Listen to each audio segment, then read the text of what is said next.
Assalamualaikum warahmatullahi wabarakatuh. Alhamdulillah, wassalatu wassalamu ala rasulillahi, amma ba'd.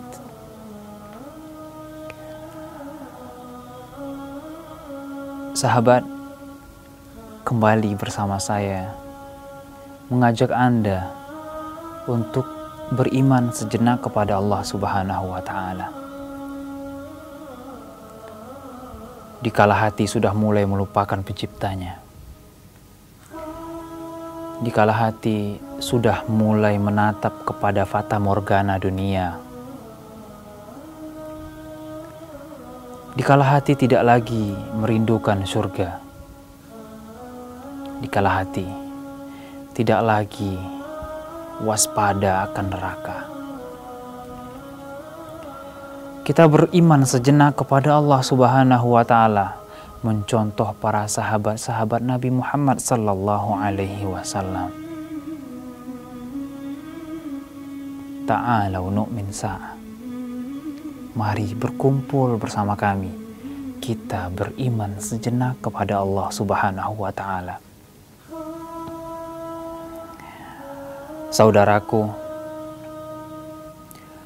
sesungguhnya di dalam hati terdapat sobekan yang tidak bisa dijahit kecuali hanya menghadap penuh kepada Allah Subhanahu wa Ta'ala.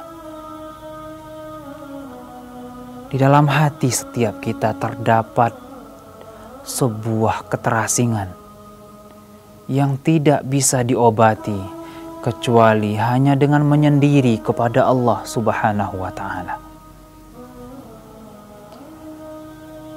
Sungguhnya di hati setiap manusia terdapat kegelisahan dan kegundahan yang tidak bisa diseka kecuali hanya dengan mengenal Allah Subhanahu wa Ta'ala. Di dalam hati terdapat sebuah kesedihan yang tidak bisa diseka kecuali hanya dengan mengenal Sang Pencipta kita, Allah Azza wa Jalla. Di dalam hati kita, saudaraku, terdapat gejolak api yang tidak bisa dipadamkan kecuali hanya dengan mengerjakan dengan penuh ridha, keikhlasan, segala bentuk perintah Allah Subhanahu wa Ta'ala, dan juga dengan ridha dan penuh keikhlasan meninggalkan segala bentuk larangan-larangan Allah Subhanahu wa Ta'ala. Saudaraku, mungkin kita terlupa bahwa kita adalah manusia yang selalu salah dan mengerjakan dosa-dosa kepada Sang Pencipta. Saudaraku, mungkin kita sedikit terlupa bahwa kita adalah orang-orang yang benar-benar membutuhkan siraman dan makanan untuk jiwa-jiwa kita. Oleh karena itu, dengarkan, pinjamkan saya mata, hati, dan telinga Anda untuk mencoba menelisik kembali hati-hati yang sudah berkarat. Hati-hati yang merindukan Allah Subhanahu wa Ta'ala. Tidakkah Anda merasa rindu dengan Sang Pencipta? Ketuk pintu hati Anda, saudaraku. Anda pasti akan merasakan dan melihat bahwa hati Anda benar-benar merindukan Allah Subhanahu wa Ta'ala. Di kesempatan kali ini, saudaraku, izinkan saya untuk mengajak Anda semua berpikir dan juga berusaha untuk membersihkan hati-hati kita yang sudah berkarat.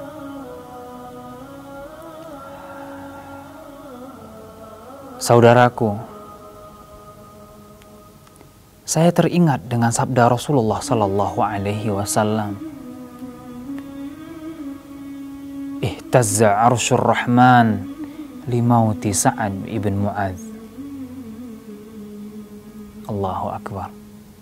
Hadis yang diriwayatkan oleh Bukhari dan Muslim. Bergetar arsy-Nya Rahman disebabkan kematian dan wafatnya Sa'ad bin Mu'adz, sahabat Nabi Muhammad sallallahu alaihi wasallam, yang ketika beliau meninggal, Nabi Muhammad didatangi oleh malaikat, kemudian mengatakan bahwa siapa sahabatmu yang ketika meninggalnya arsy Rahman bergetar dan Allah Subhanahu wa Ta'ala tertawa dan senang. Allah, tidakkah hati kita merasa cemburu dan ingin melakukan hal yang seperti itu? Tidakkah Anda rasakan hati Anda mulai bergetar dan berusaha untuk menjadi yang terbaik di hadapan Allah Subhanahu wa Ta'ala? Akan tetapi kita semua terlena dengan mata, telinga, dan semua yang bisa melalaikan kita dari kehidupan akhirat sana dan melihat kepada fata morgana dunia. Sahabatku yang dimuliakan oleh Allah Subhanahu wa Ta'ala, saudaraku, kita adalah makhluk-makhluk manusia akhir zaman, yang mana fitnah selalu bertebaran di antara kita. Bisa jadi kita di paginya beriman kepada Allah Subhanahu wa Ta'ala, akan tetapi di sore harinya kita kufur kepada pencipta kita. Oleh sebab itu, kita kembali menelisik ulang, menyimak kisah terdahulu bagaimana orang-orang beriman kepada Allah Subhanahu wa Ta'ala. Sahabatku yang dimuliakan oleh Allah Subhanahu wa Ta'ala, sampai kapan kita menjadi orang-orang yang membangkang kepada Allah Subhanahu wa Ta'ala? Sampai kapan hati kita tidak merindukan surga Allah Subhanahu wa Ta'ala? Sampai kapan hidup kita akan terus seperti ini, dijajah oleh hawa nafsu dan fata morgana dunia, sahabatku? Mulai saat ini, berjanjilah untuk membuat Allah tertawa dan arsy Allah bergoncang. Tentu dengan semua pengorbanan yang tidak mudah, sahabatku. Dengan pengorbanan yang begitu solid, dengan cucuran keringat dan darah Anda, sahabatku. Ya, saya tidak melebih-lebihkan cerita kepada Anda semua. Akan tetapi dengan pengorbanan seperti itulah Allah akan tertawa dan senang menerima arwah kita berada di sisinya. Tidakkah Anda pernah mendengar kisah Rasulullah Sallallahu Alaihi Wasallam yang beliau menceritakan bagaimana nantinya orang yang terakhir kali masuk ke dalam surga Allah Subhanahu wa Ta'ala? Siapa dia? Dialah orang yang benar-benar membuat Allah Subhanahu wa Ta'ala senang, walaupun dia seorang pendosa yang terakhir kali masuk ke dalam surga Allah Subhanahu wa Ta'ala. Ketika semua dosanya telah dibakar di api neraka, sahabatku, kemudian diambil, dimandikan, dibersihkan, lalu Allah Subhanahu wa Ta'ala bertanya kepada sang hamba, "Wahai hambaku, masuklah ke dalam surga." Sang hamba terdiam dan terheran. merasa diejek, merasa dihina. Padahal Allah Subhanahu wa Ta'ala, Allah yang Maha Pemurah, Pengasih dan Penyayang. Wahai Rabbku, apakah engkau berniat untuk mengejekku karena dosa-dosaku kepada engkau, wahai Rabb? Tidak, hambaku, masuklah ke dalam surga. Kemudian ketika sang hamba berdiri di depan pintu, seakan-akan dia melihat bahwa, wahai Tuhan, wahai Rabb, tidakkah surga sudah penuh dengan orang-orang beriman yang sudah masuk sebelumku? Bukankah aku yang terakhir kali masuk, ya Rabb? Bukankah surga sudah penuh? Allah tersenyum kemudian mengatakan, masuklah wahai hambaku. Akan kuberikan kepadamu apa yang engkau bayangkan tentang kenikmatan dunia, akan kuberikan 10 kali lipat. Kemudian bayangkan, akan aku lipatkan 10 kali. Kemudian bayangkan bagaimana kenikmatan dunia yang paling nikmat yang pernah engkau bayangkan. Aku akan tambah 10 kali lipat. Aku akan tambah 10 kali lipat. Aku akan tambah 10 kali lipat. Hanya Allah Subhanahu wa Ta'ala yang tahu berapa kali Allah lipat gandakan. Allahu Akbar. Kepada orang yang selalu bermaksiat kepada Allah Subhanahu wa Ta'ala dan hanya mengakui la ilaha illallah saja. Allahu Akbar. Allah yang Maha Pengasih lagi Maha Penyayang, yang mencintai hamba-hambanya. Tidakkah engkau merasakan itu? Tidakkah hati kita merasa bahwa Allah Subhanahu wa Ta'ala benar-benar menyayangi kita, mencintai kita dengan segala rahmat yang melimpah, saudaraku? Kemudian mengapa kita masih bermaksiat kepada Allah Subhanahu wa Ta'ala? Tidakkah kita menginginkan arsy Rahman bergoncang dengan kematian dan kembalinya kita di hadapan Allah Subhanahu wa Ta'ala? Ya, benar saudaraku. Anda pasti menginginkannya, dan tangan Anda mulai bergetar dan hati Anda mulai mengatakan, wahai jiwa, mari kembali kepada Allah Subhanahu wa Ta'ala.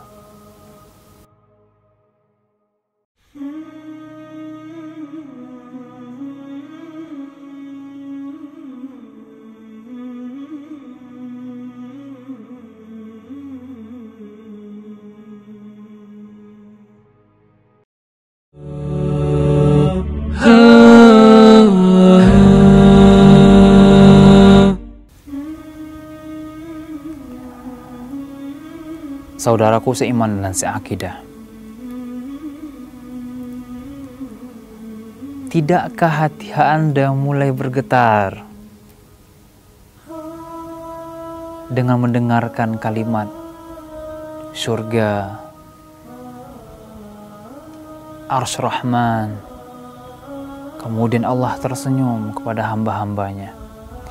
Tidakkah Anda ingin Sang Pencipta tersenyum dikarenakan oleh kelakuan Anda? Atau hati Anda belum benar-benar menerima bahwa seharusnya ia benar-benar rindu kepada Allah Subhanahu wa Ta'ala? Baik, saya akan tolong bagaimana hati Anda bisa bergetar dengan kecintaannya kepada Allah Subhanahu wa Ta'ala.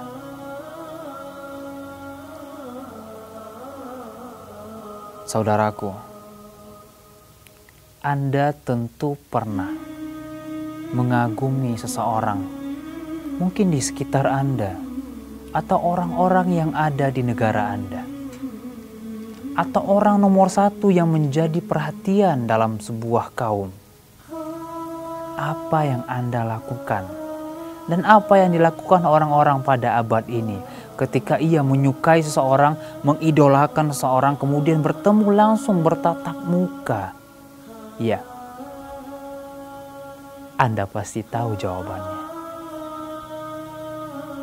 Mereka akan mengabadikan momen tersebut, baik itu dengan foto selfie atau dengan hal lainnya. Iya. Atau Anda masih belum merasakan getaran itu? Baik. Mungkin Anda mengagumi presiden, raja, atau siapapun itu. Orang-orang besar.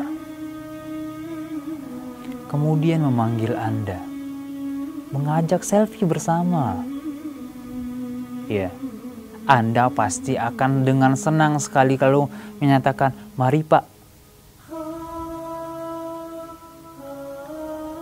Allah, bagaimana jika yang memanggil adalah Rasulullah Sallallahu Alaihi Wasallam?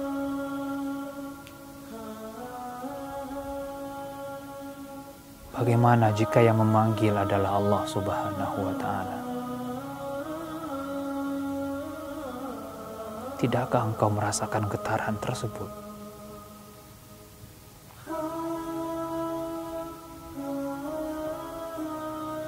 Bukankah engkau yang menyatakan tadi bahwa engkau ingin meniru Sa'ad bin Mu'adz yang kematiannya membuat arsy Allah Subhanahu wa Ta'ala bergetar?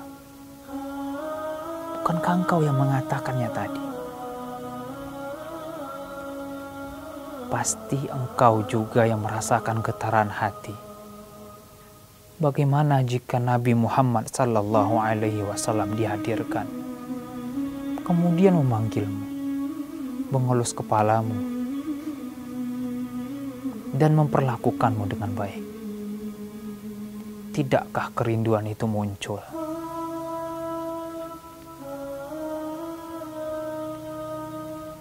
Lalu bagaimana nantinya di padang mahsyar?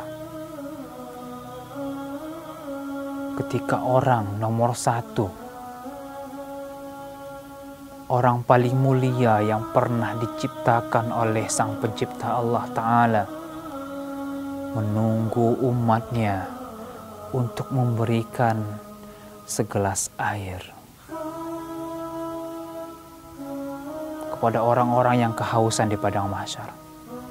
Kemudian Anda termasuk orang yang tertolak, padahal Anda cinta kepada Rasulullah Sallallahu Alaihi Wasallam, ingin memeluknya.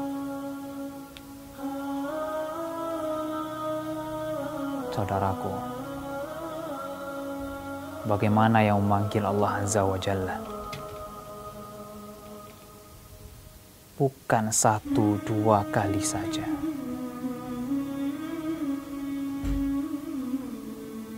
Setiap malam Allah Subhanahu wa Ta'ala memanggil hamba-Nya. Wahai hamba-hambaku, siapa di antara engkau mempunyai hajat akan kukabulkan? Siapa di antara kalian yang mempunyai permintaan akan kukabulkan? Di sepertiga malam Allah turun ke langit dunia. Pencipta, wahai saudaraku, yang turun langsung meminta kepada hambanya untuk selalu berdoa kepadanya. Tidakkah Anda rasakan getaran itu di hati Anda, saudaraku? Tidakkah Anda rasakan? Kalau tidak Anda rasakan, berarti hati Anda sudah mati.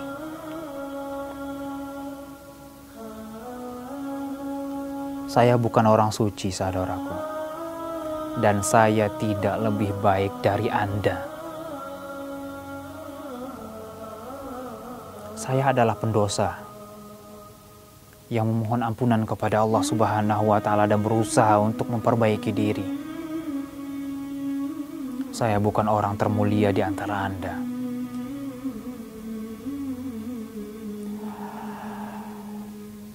Bahkan saya adalah orang yang benar-benar diancam neraka oleh Allah Subhanahu wa Ta'ala dalam menasihati Anda.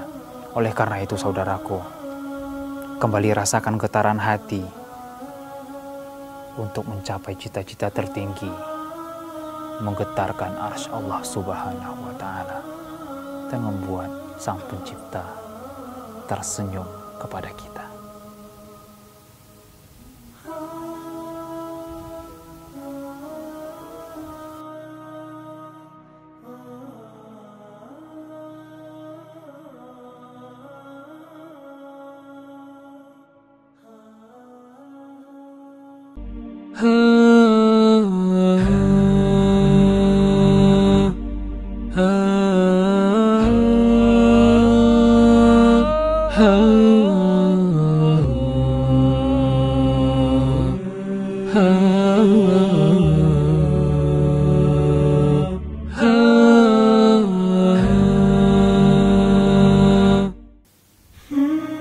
Saudaraku,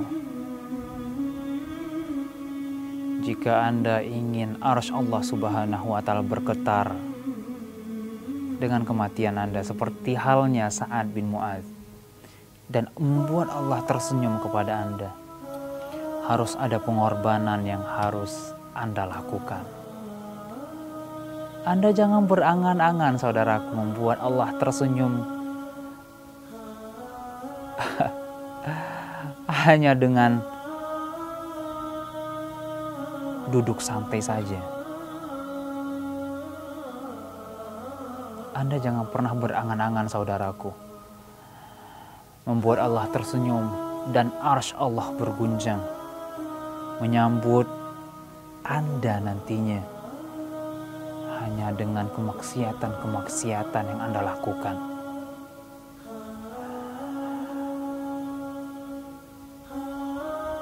Sahabatku yang dimuliakan oleh Allah Subhanahu wa Ta'ala,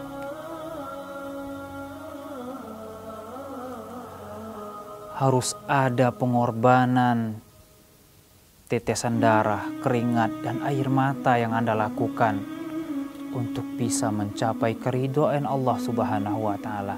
Yakinlah. Yakinlah.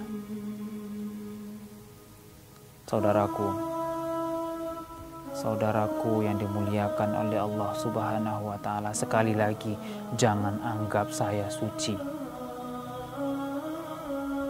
Tapi kita berusaha untuk menjadi yang terbaik di sisi Allah Subhanahu wa Ta'ala.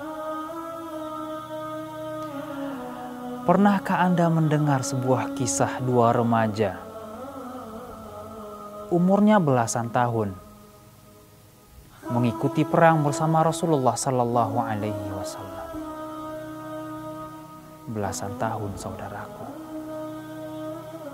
Saya, Anda, di mana saat belasan tahun? Ya, mungkin masih dengan kenakalannya, tapi tidak dengan sahabat Rasulullah Sallallahu Alaihi Wasallam yang ikut ke perang Uhud,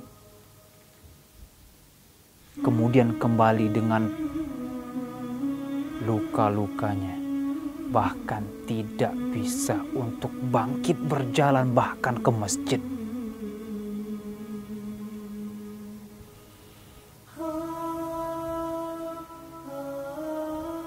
Kisah yang terkenal, yang mungkin Anda luput dari itu. Izinkan saya untuk mengisahkannya pada kali ini. Setelah perang Uhud, ratusan orang sahabat kembali ke Madinah.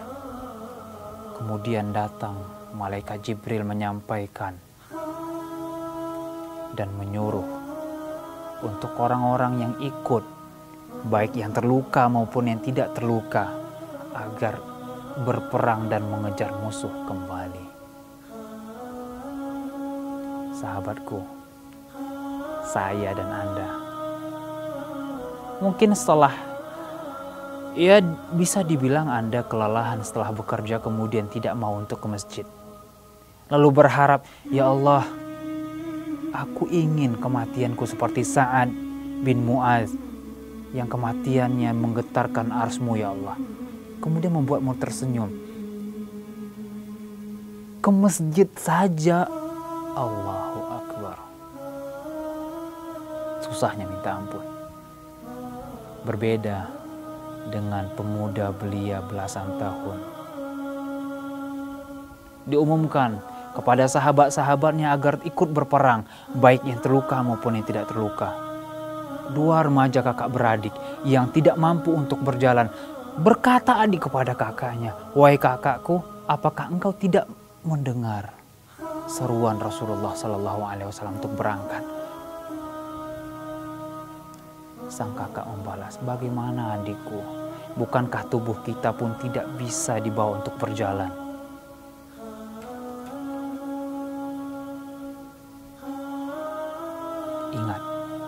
Ingat, pemuda belia belasan tahun berkata, "Wahai kakakku, ada satu cara agar kita sampai kepada Rasulullah SAW dan melakukan perintahnya." Apa itu, wahai adikku? "Kak, engkau tarik tubuhku, engkau seret tubuhku semampuku, dan setelah aku kelelahan, maka seret tubuhku sehingga kita sampai ke hadapan Rasulullah SAW dan menjalankan perintahnya." Ya. Lalu bagaimana dengan kita semua yang dipanggil untuk melaksanakan tugas-tugas kewajiban kita kepada Allah Subhanahu wa Ta'ala, tapi berbagai alasan pun datang? Kalau tidak ada niat, maka 1000 alasan akan datang. Akan tetapi jika ada niat, maka 1000 jalan pun akan diberikan oleh Allah Subhanahu wa Ta'ala.